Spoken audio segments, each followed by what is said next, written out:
here from our time zone and others. We are happy to welcome you to Swiss Army Landscaping. This is a program offered through the Nebraska Forest Service and the Nebraska Statewide Arboretum. I'd really like to thank Jack Hilgert and Graham Herbst for partnering with us and making it possible for us to offer digital programs during a time when Chadron Public Library isn't able to offer as many programs as we have in the past. So it's really wonderful, and it's a great pleasure for me to introduce Graham Herbst. I hope I pronounced your name correctly, Graham. You did, Susan. Super. Well, Yeah. feel free to tell us a bit about yourself. I know that you are very interested in trees. I could see that from your bio, and that you do a lot with community forestry. So Yeah. welcome, and I'm Yeah. gonna take my video off. Very good. Thanks, Susan, and thanks, Jack, for setting this up, both of you. There's actually a little bit of background on me in the beginning of this presentation.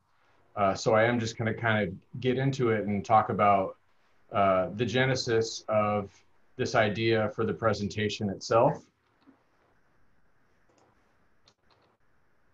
I graduated from University of Nebraska-Lincoln with a horticulture degree, and as a new undergrad, graduated from school, I got a job with a landscaping firm and was really excited to change the world with creative landscape designs.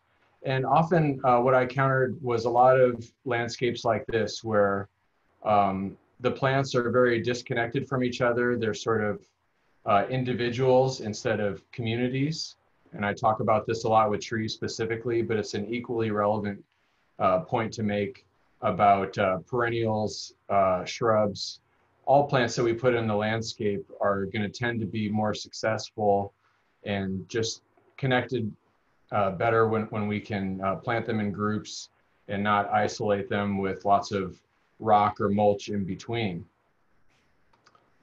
I did get a chance after I went to college to work in some pretty amazing landscapes that were very beautiful. They were also, time consuming. It takes a lot of time to make a landscape look like this. Of course, it's an expensive landscape. If you're paying a firm to do a lot of work in your landscape, that of course is going to be expensive. There were a lot of petrochemical inputs, pesticides, insecticides, that sort of thing. And those obviously have a role to play in environmental impact. So as much as I enjoyed my experience in these sort of landscapes, I feel like there's another way, and I, after a while, did get a little jaded by most of my clientele wanting to have the landscape sort of like wallpaper for the outside. Something that looks nice when they have company over, when they're doing the dishes, looking out the window. But most of my clients didn't really seem to want to get engaged with the landscape, and those type of clients where they really wanted us to just kind of set things up for them so that they could get busy in the landscape where I got the most satisfaction. So I started asking myself, where's the food? Where's the functionality? Where's the fun? Landscapes are supposed to be for our use, and instead we saw just a lot of turf grass and a handful of plants that were there to sort of frame the outside of it. And so what we're going to explore today is some concepts for being more engaged with the landscape, and we'll also highlight some specific plants that can do that.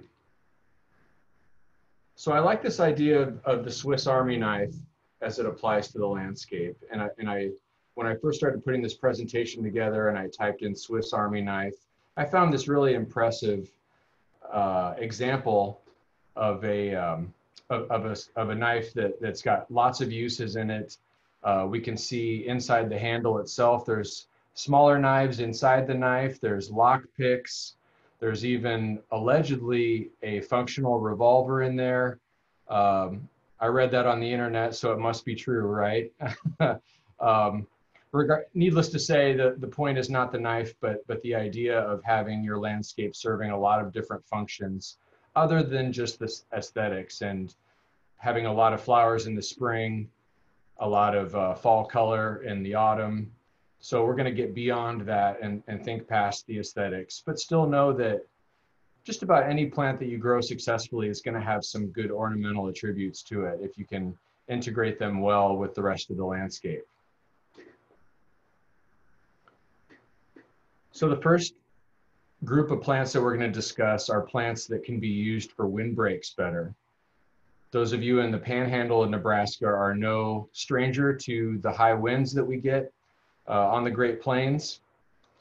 Windbreaks are usually what we think of as being a couple 100 feet away from the homestead, but we can also think of windbreaks as being more of just visual screens at the residential scale. So if you don't have an acreage, you may have a condo or a home on a smaller lot.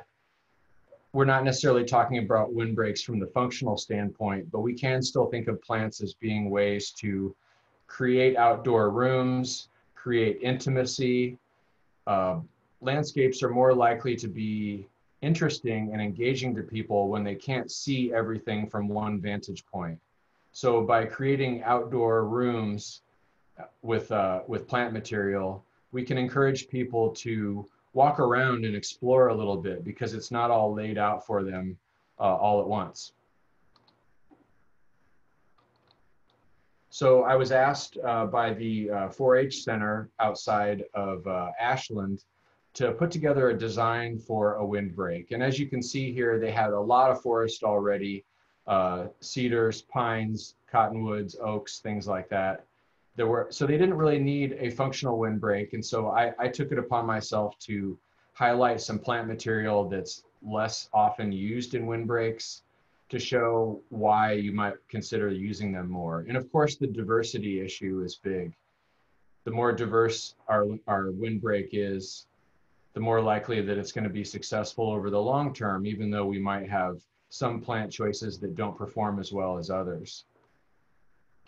So to highlight a handful of those, Bosnian pine, as the name implies, is an Eastern European species of pine, well adapted to very cold, windy, dry situations, similar to what we have in Western Nebraska, and one that if you can find in the trade is certainly, I think, worth a try throughout Nebraska. I also will point out that I did take some time to filter out any plants that I think are definitely not a good idea for Western Nebraska. Of course, it's always good to know my audience. Tannenbaum is a cultivar of mugo pine that I think is really popular already in Western Nebraska and one that you can try out. Swiss stone pine is another one that's worth a try. Sometimes this is even sold as more of a diminutive kind of shrub form instead of a tree. What's worth noting though is that Bosnian and Swiss stone are of course European species, so they're going to be potentially prone to pine wilt. And so this isn't a tree that we want to plant a whole windbreak of. It's something we want to tuck in here and there in small numbers and try it and see how it performs, so that we can collectively get a better sense of which of these are good choices. So I do think, pine wilt aside, these three would be successful in the panhandle of Nebraska. We'll see in future slides here that I do have a traffic light with a yellow light on, and I put that by any plants that have maybe a cautionary note. I haven't included anything with invasive potential, but if it's kind of marginally hardy or there's something to note about it maybe being kind of a question mark for Western Nebraska, we'll discuss that. And then of course, a couple other pines, bristlecone and pinyon pine are some natives that not only will be good for you in Western Nebraska, but in terms of an edible nut, these two species of pine also provide pine nuts, which we're all familiar with. For some other plants, we usually think of evergreens for windbreaks, but there are other plants that we can consider as well. some broadleaf trees. My 25-cent word for the day is marcescens, and that's a word you can tuck away for use later. And marcescent plants are ones that tend to hold on to dried, desiccated leaves into fall and winter. That can have some habitat value. They're obviously not going to function as a windbreak as effectively as a conifer that holds its needles all winter, but still does slow wind down to some degree and adds diversity to your windbreak, where otherwise you might have all pines, maybe some cedars, a spruce, a fir, something along those lines. So sawtooth and shingle oak are two that are relatively fast growing oaks. I don't think, none of my colleagues have really encountered it out west a lot. American hornbeam is one that I think you can grow pretty reliably that does hold on to its leaves into the fall. It has these beautiful hop-like fruits on them that you see here by my mouse. Although sawtooth and shingle oak, as I mentioned, are not proven for Western Nebraska. So these are the only two plants that I left in the presentation that I wanted to sort of make you aware of, but I don't have any confidence in how well they'll perform in Western Nebraska. And feel free to chime in with questions along the way. I'm just, I'm fine with doing that as we go, or we can do Q&A at the end if you rather hold your question for then. Another good, we also forget about shrubs for windbreaks, right? This is really important, especially because lots of conifers tend to shed lower branches as they start to grow together and interlock. The branches get shaded out and then they tend to die back over time, and you might have a pine that doesn't have a lot of branches with foliage on it lower on the tree. So it's important to incorporate rows of shrubs in there as well, not only to lock everything together from the ground up, but also in the case of a plant like American plum, provide habitat value and a delicious fruit that you can eat fresh, make jellies or syrups out of, pies as well. This is a wonderful plant that I'm sure most of you are already really familiar with, and I don't need to go into a lot of depth on, but it's nice to have a windbreak that also has a spring bloom, a summer fruit to it that you can utilize if you want, or leave it all for the squirrels, the deer, the turkeys, things like that. I mentioned deer a second ago. It is also worth noting that deer are going to be a problem for a lot of plants. I'm sure deer pressure is pretty intense around Chadron. American plum is one of those plants that deer will tend to chew on, but it also is resilient to that browse damage and will bring up new shoots from the root system in response. Clove currant is another wonderful shrub that you should be planting more of in Western Nebraska. It has a wonderful, sort of, as the name implies, a spicy clove fragrance to the blooms. A nice fall color when we don't dive right into cold temperatures. And there's also some nice berries associated with clove currant as well. So it's a great edible landscape plant. Just like plum, it has some spring flowers, summer fruit, and fall color. You can take cuttings from currant and force those to bloom inside, similar to lilac or some dogwoods, things like that. And then, as I mentioned, the currants themselves can be made into pies, jams, even wine if you're so inclined. And this is kind of what those fruits look like when they're ripe and ready to be foraged and harvested.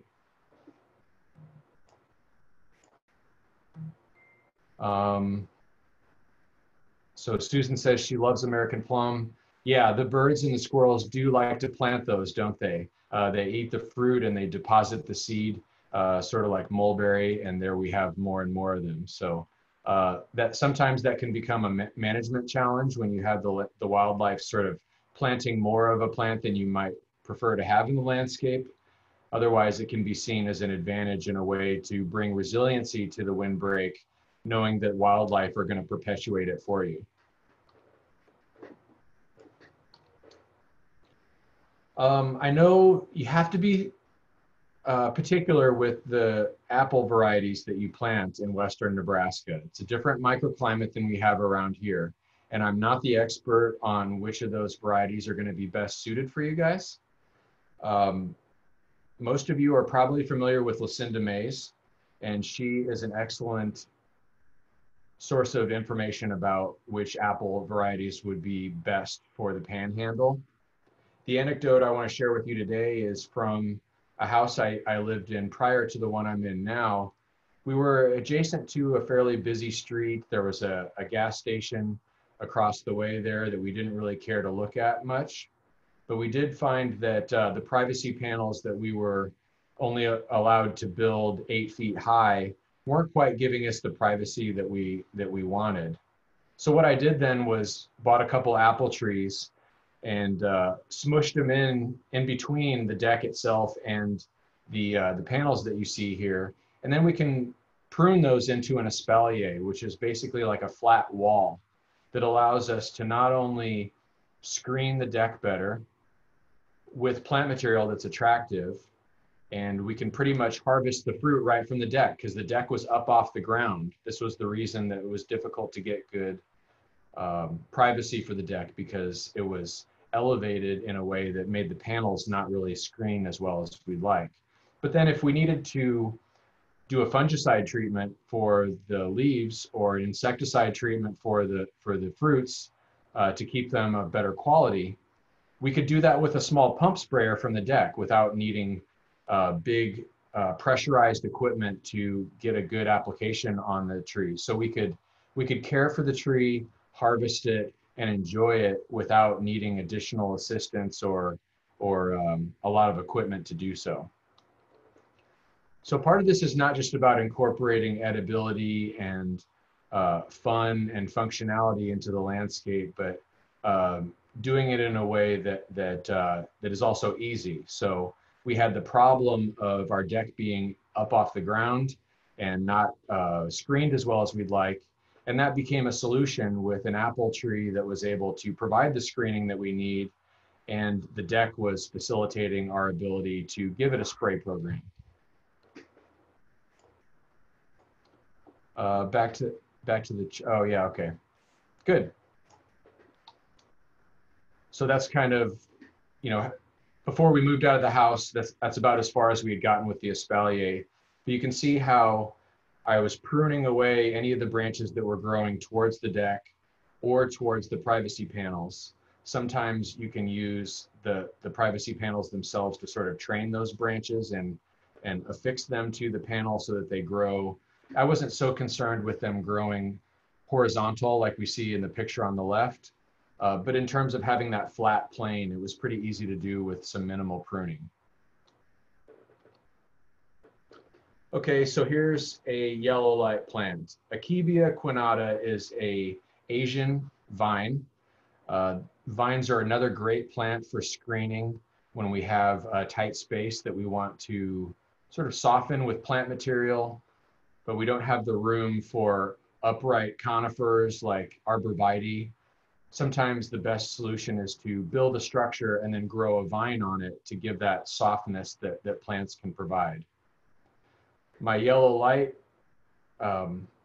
picture there is just, again, because I have no reports of anybody planting this in western Nebraska, but it is hardy to zone 4. So I think that it can be tried.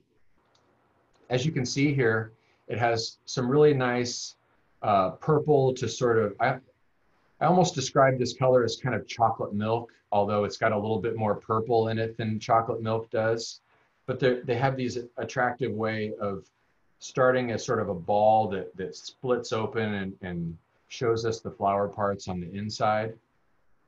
I planted this on a laundry line pole that was in the backyard around some hardscape that I had installed. So it didn't have a lot of space to grow in, but it was perfectly tolerant of the heat, the reflected heat off of the stone, and the small amount of soil that it had to grow in. Tucked a little prairie smoke in there at the base just to kind of hide the base of the pole. Oh, that's kind of hiding in there behind. Sorry about that. But when the foliage is coupled with these globe lights that I also strung across the laundry line, it created a really nice ambient effect in the backyard when we were having friends over in the evening. You remember having friends over? I kind of remember that too, but not so much lately. Now, what's surprising is that after a couple of years of that plant being in the ground, I was blessed with Akebia fruit, which I didn't even know was a thing. So even in Japan and far western China, where this plant is native, it doesn't reliably fruit every year. And I don't think that there's any botanical consensus about why that is. But what we have inside is this beautiful purple fruit with sort of like what looks like kind of a raw shrimp inside, right? And it's got all these little black seeds. The interior fruit that's clear colored there with the seeds has kind of a watermelon flavor to it.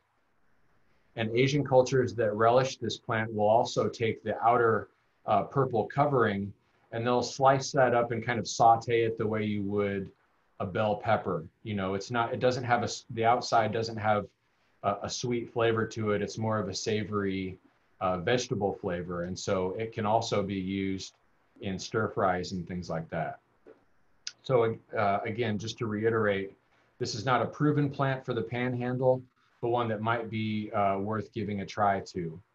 Now back east in New England, this does have some invasive potential, but there's no reports of that being the case here.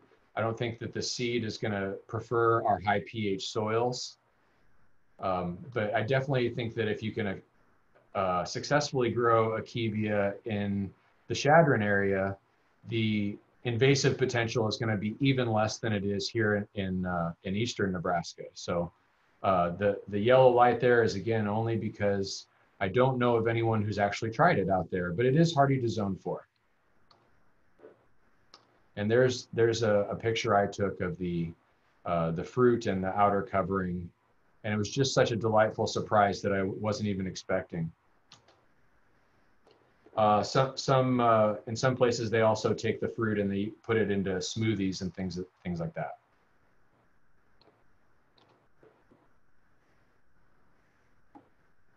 Irene Brooks, I had this vine growing in a container. There are a multitude of colors for fruit for this vine. So Irene, please let us know if you're actually seeing fruit on yours, and do you take that container indoors, or is it hardy through the winter outside and you just have to regrow the top from the root system every year? Moving on, we'll see if Irene replies back. Lead plants, another fantastic perennial. I have a couple plants here that I'm going to share that have some benefit, not only ornament and hardiness, but also plants that are great for tea. And I'm a big fan of herbal teas, and so I love having plants in the landscape that I can go and harvest and dry in the garage. Not only do I get dried leaf material for tea, usually if I time it right, I also get seed to grow for next year with some of those that we'll talk about. So Amorpha canescens, this is the epitome of a high plains native prairie plant. Most of you, again, are probably familiar with this plant already. I'm guessing the fact that it's used for tea might be a little bit more obscure information, but this is probably a perennial that many of you know of already. This plant was very important to indigenous tribal cultures. It's referred to as Buffalo Bellows plant by a number of Great Plains tribe due to the time of year that they would harvest it for tea when the bison were in rut. So you can take a couple teaspoons or tablespoons of the dried leaf material, just steep it in warm water. I mean, you guys know how to make tea, and it does make a really nice flavored herbal tea. Mountain mint is another one. This is, there are both native and non-native species of Picnanthemum that you can try. Nebraska Statewide Arboretum carries a number of these. I just bought a new one. The species is escaping me right now, but NSA does offer two to four different species of mountain mint that are nice. Now, normally if I were doing this presentation in person, I would ask for a show of hands on how many people had planted some kind of annual mint in their landscape and regretted doing it. Because most of the mints that we're familiar with buying at the grocery store are aggressive self-seeders, and we usually end up with much more of it than we intended. All these Picnanthemums, they give you the same mint flavor that you want with a much more well-behaved way of growing in the landscape. So in the top right here, this is very close to the Akebia vine that I showed you earlier on the sitting wall. Again, lots of reflected heat off the flagstone, and the plant just performs beautifully without seeding itself all over the place and running around the landscape. It blooms for a really long time. It's a fantastic pollinator plant that's just covered in bees and flies and butterflies all the time when it's blooming, with a really long season of bloom as well. In the chat here, haven't had a winter with this vine yet. Most likely we'll bring the container inside with all my other tropicals. Great. Yeah, it'd be great to stay in touch and see how that plant's performing, Irene, and also whether or not you ever end up getting fruit. I'm guessing that if you can get the plant to stay alive over the winter and perpetuate it that way, we're more likely to have fruit set on that plant than if we have to keep planting it again every year as a new individual plant. So more to come on that. We'll see. On mountain mint, though, I do like to chop it up in a fruit salad with some lime juice and honey. It's fantastic that way. And it also is good for a mint component in an herbal tea. Here's another neat one that you may not be familiar with. Tagetes minuta is referred to in South America as huacatai.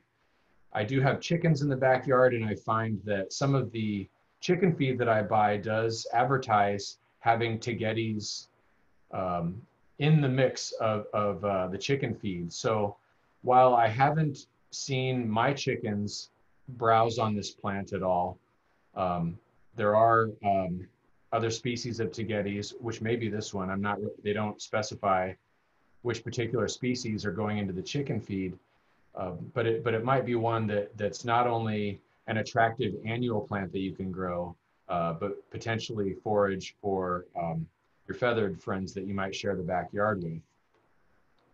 This is what this flower and the seed looks like. The thing that I like about this plant is it does have some invasive potential in areas where there's a longer growing season. But even here in eastern Nebraska, it's not until maybe Halloween that the seed is starting to ripen. So it's very easy to control and not allow it to set seed in the landscape. It has a beautiful fragrance to it that's great as an herbal tea. In South America, the foliage is mixed with breadcrumbs and milk and turned into sort of like an Alfredo type of sauce. It's served over potatoes, and that dish is called a copa.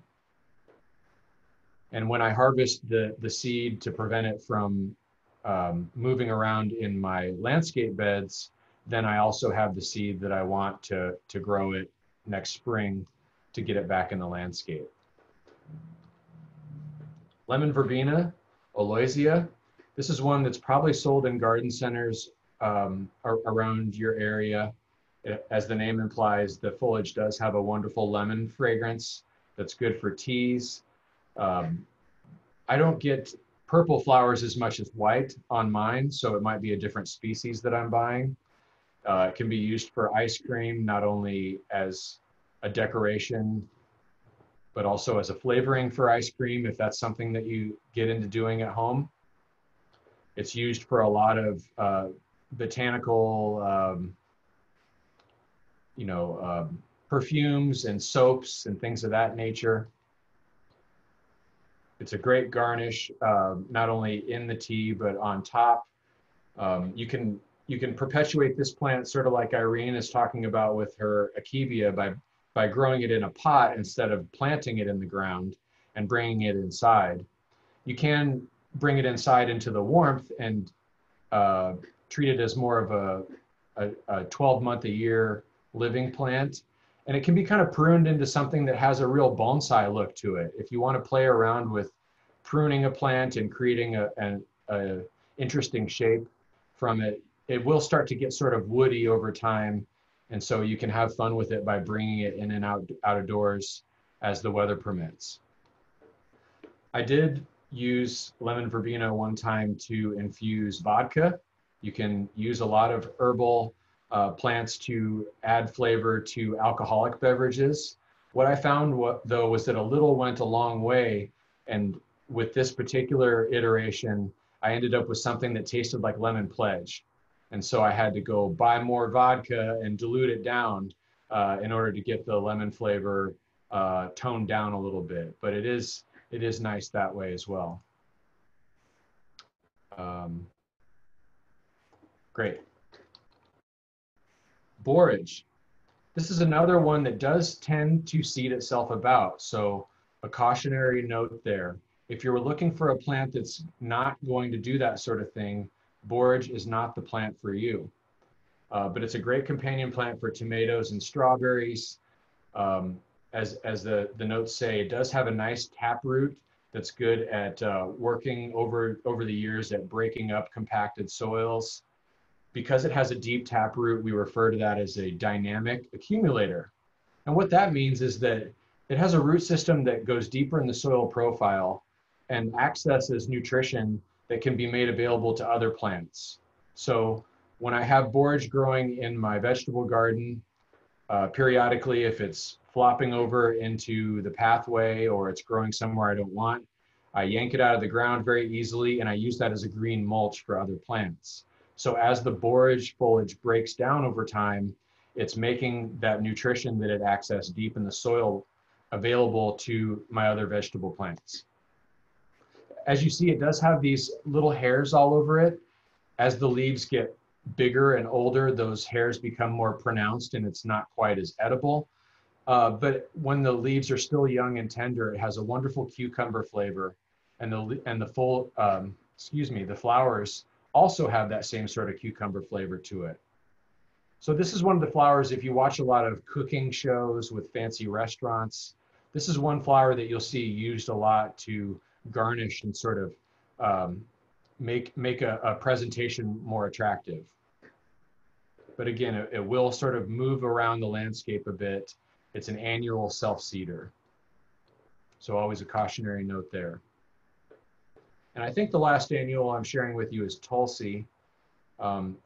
This plant is usually only referred to Tulsi in the context of a plant for herbal tea, but it is a species of basil that just happens to have more of a sweet note to the basil flavor that we're all more familiar with.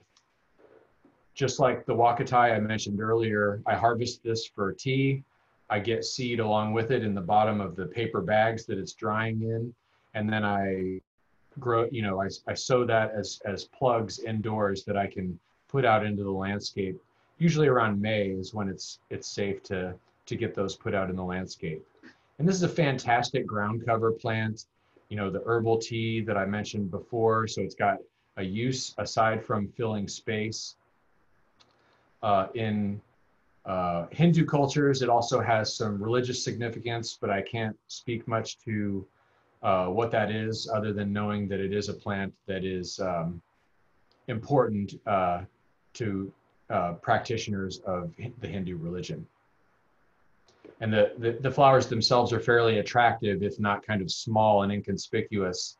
They have these kind of lavender, purplish tones with the darker purple sepals on the outside, and then kind of the bright orange anthers and pistils inside of the leaf. So small flowers don't get a lot of credit for their ornamental attributes, but it's worth noting that if we can get people to appreciate small flowers and look closer, then all of a sudden we got people engaged in the landscape in a way that they wouldn't with something like a hibiscus that's got a huge dinner plate flower to it that you can see from far away, and it doesn't really beg to be investigated more closely. This is just a picture I pulled off of the internet. To what degree you can effectively control mosquitoes is certainly up for debate, but if you have a small, maybe a garden table and chairs, You could probably get some amount of mosquito repellent from some of these plants that have a lot of essential oils that repel mosquitoes. But if you get very far away from a planting like this, I don't think it's going to do much good. But you still have all the other benefits, the pollinator forage that it provides, the beauty, the softening. So regardless of whether it's actually keeping mosquitoes off of you or not, it is a kind of a fun way to add some functionality to your landscape. Now, speaking of pollinators, again, revisiting my previous house, here's a landscape border in the front yard that I put in as kind of a pollinator garden. So I have Wichita Mountains goldenrod. It has been noted to me, and I'll disclose, Wichita Mountains is a goldenrod that has double flowers, and double flowers are usually not as conducive to pollinators getting nectar from. So that's worth mentioning. It may not be the best cultivar for pollinators, but still an attractive plant. The canna lilies in the back, Heliopsis, sort of helping to fill the bed with a larger plant. Mexican hat up front. These are all plants that are doing some degree of blooming at different times of year. The wild senna does a great job of giving some textural contrast with the foliage. You have kind of a lighter blue-green color to the leaves, and contrast in shape as well. So that breaks up the standard green color and the foliage shape that is more common in plants. So there's a close-up of that wild senna and the kind of buttery yellow color. It's you know, those flowers almost kind of remind me of popcorn, and they contrast in a nice way with the light bluish green foliage.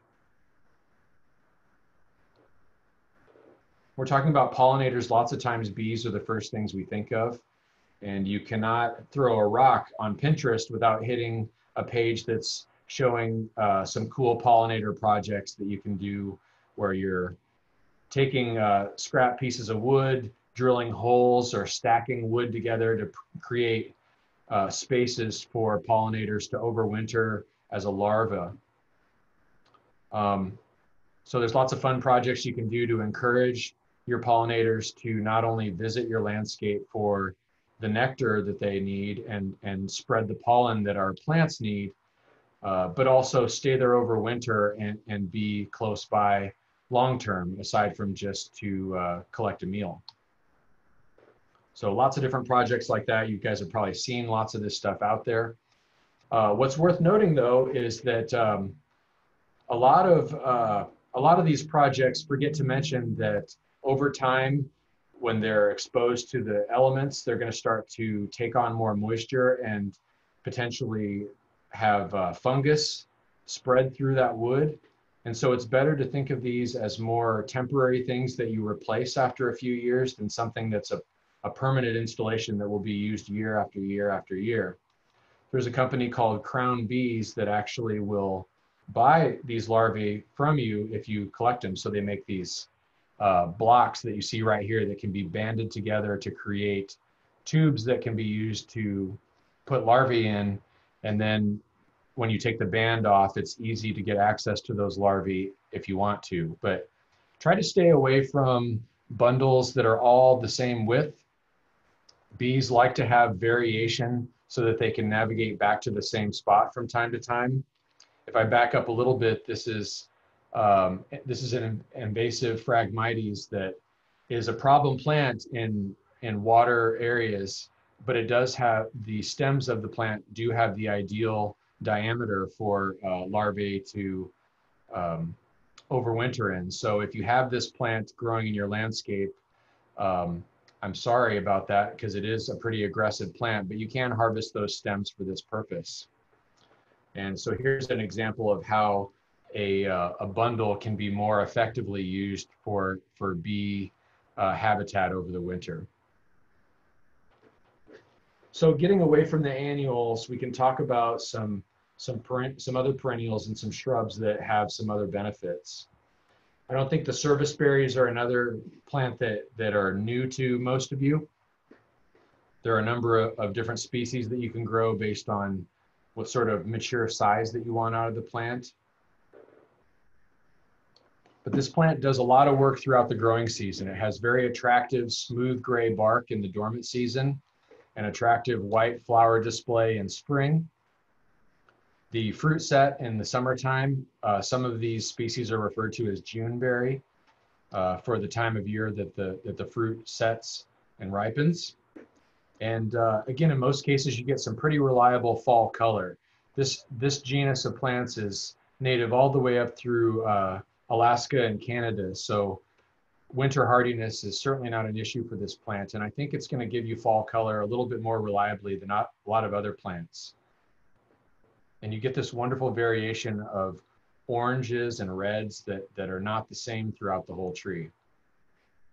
I liken the flavor of the berries to more of an apple flavor. I don't know, I can't put my finger on it, but it's a very unique flavor that does have a lot of sweetness in and of itself. So unlike Aronia, we'll talk about a little bit ago, you can pick this right off the bush and eat them, and they're delicious. Otherwise, you can harvest them in bulk when they're ready, freeze them very easily. I throw them into pancakes, into milkshakes, things like that, but they're just as delicious all by themselves right off the bush. This was also a berry that was used to make the dried buffalo meat jerky that was called pemmican. They mixed the meat and fat together with berries, again, just to sort of put up whatever food sources would last through the winter time. And as this shows, you can throw them into muffins, even make wine out of that. Any kind of fruit that has a sugar component to it is going to be worth considering if you're into fermenting for wines. Jules Sandos, this is a quote from Jules: "Juneberries are the berry for the Northwest. No farmer ought to fail to plant a patch. I have just distributed free wagon loads of plants from my early plantings, which were among my plums and in the way." So we have a long history of using this plant here in the Great Plains as well. And here's a picture of a pie that had Juneberry and rhubarb mixed together, and just fantastic. The one thing I'll say about harvesting is you will have to spend a lot of time pulling that small stalk off of the berries as well. It usually pulls free with that stalk attached. So there's a little bit of work there. Just sit down in front of the TV with a bin on your lap, and you can do this work fairly fast if you have something else to occupy your mind at the same time. Another yellow light situation, northern pecan. This plant has been grown out in the panhandle, but it's not likely that you're ever going to get nuts on this tree because of your shorter growing season. So you can see that as a disadvantage. Who doesn't like pecans? Or you can see this as an advantage, as a tree that you could more reliably use as a street tree in the panhandle, knowing that you're not ever going to have to worry about these things falling off the tree and denting your car. Even back east here, where we see pecans and hickories planted along the street, the squirrels are usually more than happy to take care of those for you before they do any damage to the cars below. This is a plant that most people consider, they equate it with Oklahoma and Texas as more of a southerly tree, but we can grow it here in Nebraska as well. And there are examples of pecan growing out in your part of the state as well. A fun bit of trivia, the husks on the outside of the pecans, you can use those to smoke meat the same way you would normally use the wood. So it's a nice sustainable source of material that you can smoke meat with. Pecan, has a lot of history, but again, without the tree probably bearing nuts in your part of the state, not much to worry about there. Here's some examples of sort of the proportions that it grows to here back east.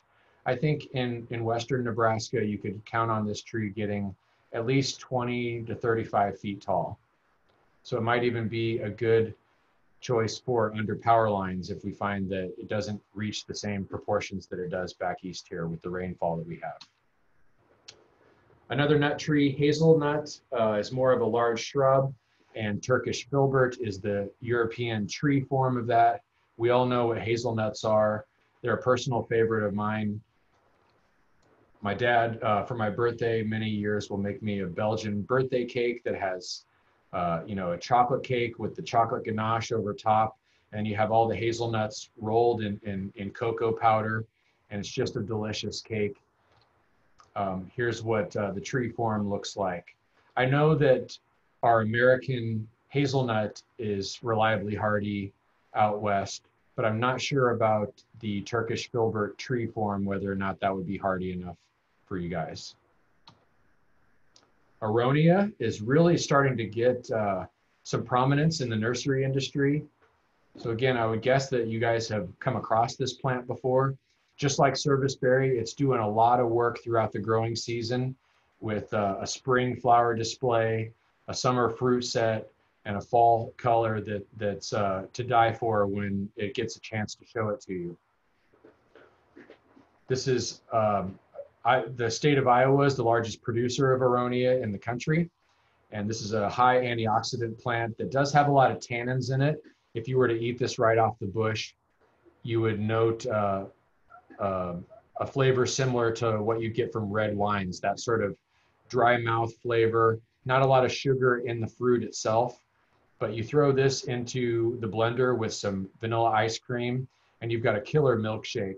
Or again, into pancakes where you already have a sweet component with either ice cream with the milkshake or maple syrup in the case of the pancakes that add the sweet to the flavor of the aronia itself to give you a great combination.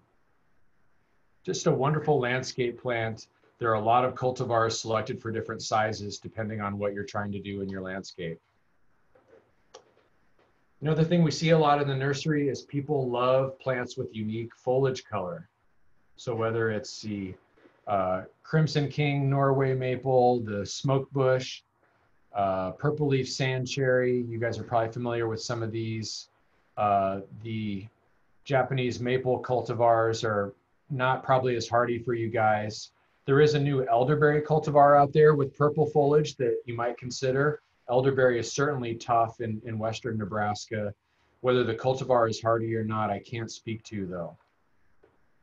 But there are some annual alternatives as well. Castor bean, the caveat there, of course, is that castor bean is a poisonous plant in the seeds themselves, having a compound that metabolizes into ricin, which is very poisonous to people as well as animals.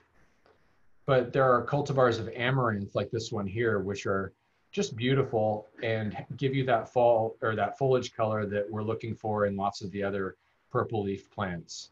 Now, amaranth is also doing triple duty here as a dynamic accumulator. Just like borage, it's a great plant to chop and drop as a green mulch. It has a deep taproot system to it, and also a forage for chickens. I cut the seed heads off of this and throw them into my chicken coop, and my birds sure do like picking at the grain-like seed that they provide. In the chat, I planted and killed my purple elderberry, but it was hardy for us. I'd like to plant it. Great. That's good to know, Susan. Thank you. I figured that the purple leaf variety was equally hardy. Maybe you just had a bad location for it or something along those lines.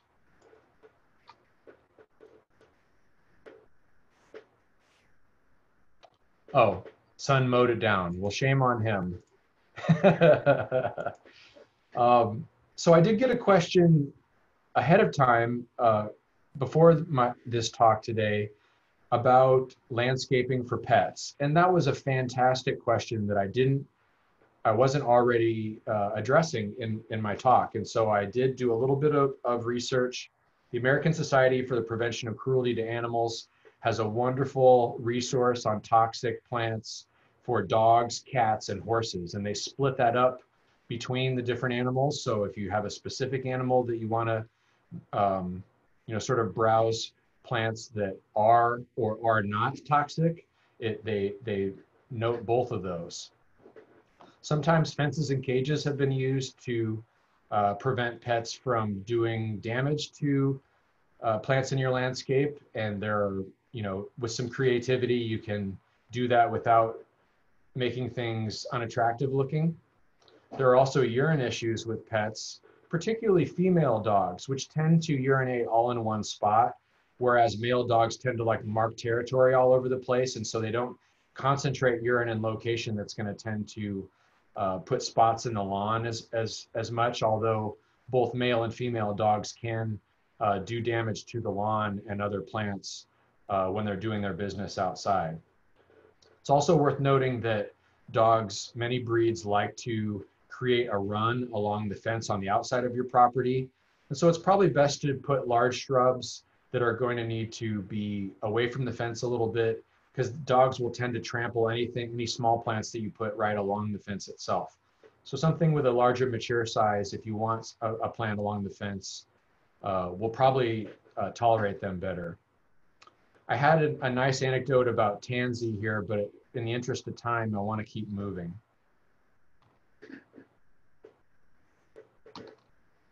Moon gardens. Some of you might really like to be in your garden in the evening or the nighttime itself. And there are a number of plants like primrose and some species of daylilies that will actually bloom at night. Other plants just have white flowers that are very easy to see at night. And so you can bring this sort of concept to your landscape as well if you're a night owl that really likes to be outside at night.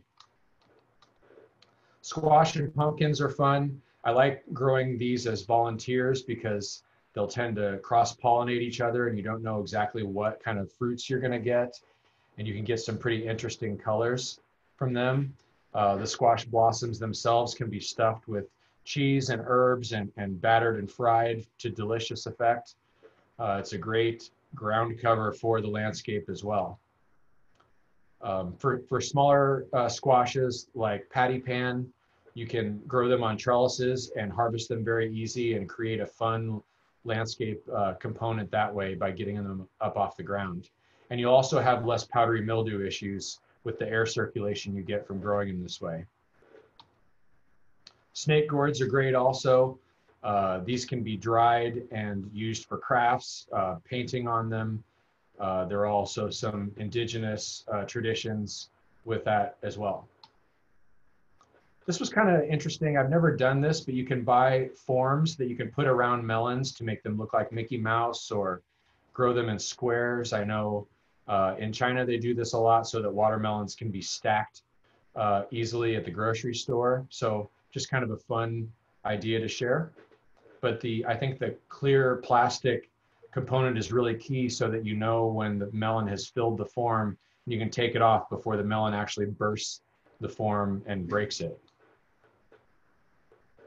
The only thing I want to say about fresh cut flowers is that you can take classes on flower arrangement and they're wonderful, but I haven't taken a class on that, and I've never been disappointed by just going out in my yard and cutting whatever's blooming and combining it together in a vase inside. So don't feel like flower arrangement is something left to the professionals. They may be able to do it better, but even incorporating something like your garlic scapes can bring a lot of interesting aesthetic or a neat look to a floral display. Cold frames are great for extending your season. That's even more key for you guys where winter starts a little earlier and continues a little bit longer than it does for us in the East. This is a great place to put your tender annual plugs that maybe you've started inside already and you want to start to prepare them for putting out in the landscape without having such a harsh transition from your warm house to the outside. And these can be done with fancy cold frames like mine that you see here, or even just a couple straw bales and some old windows. You need to use more dead stuff in the landscape too, right? Whether it's logs just used to sort of frame the edge of the landscape border. Sometimes I'll take a pallet and sow my rows of beets or carrots through there. And the planks of the pallet are sort of shading and keeping the weed pressure down between my rows. Hugelkultur is a process where you dig a trench down in the ground in the spot where the landscape sort of drains water into. You take a it's already pretty well rotted. You put that in the bottom of the trench, fill it up with grass clippings and branches and things like that, and then you mound it up a little bit. So as you can see here on this hillside, water is going to drain down and pool at the base of here, and then the rotting wood is going to sort of wick that water up into the mound, and you could plant your annual vegetables into that mound where you don't have to necessarily bend over as much to care for them and harvest them.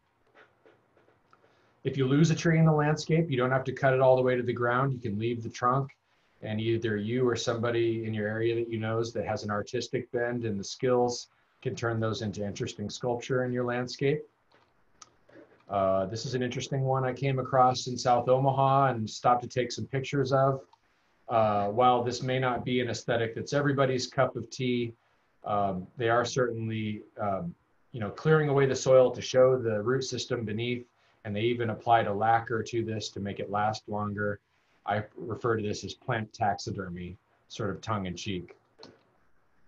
Grass clippings are another great one. I'll even take my neighbor's grass clippings when they put them out on the curb.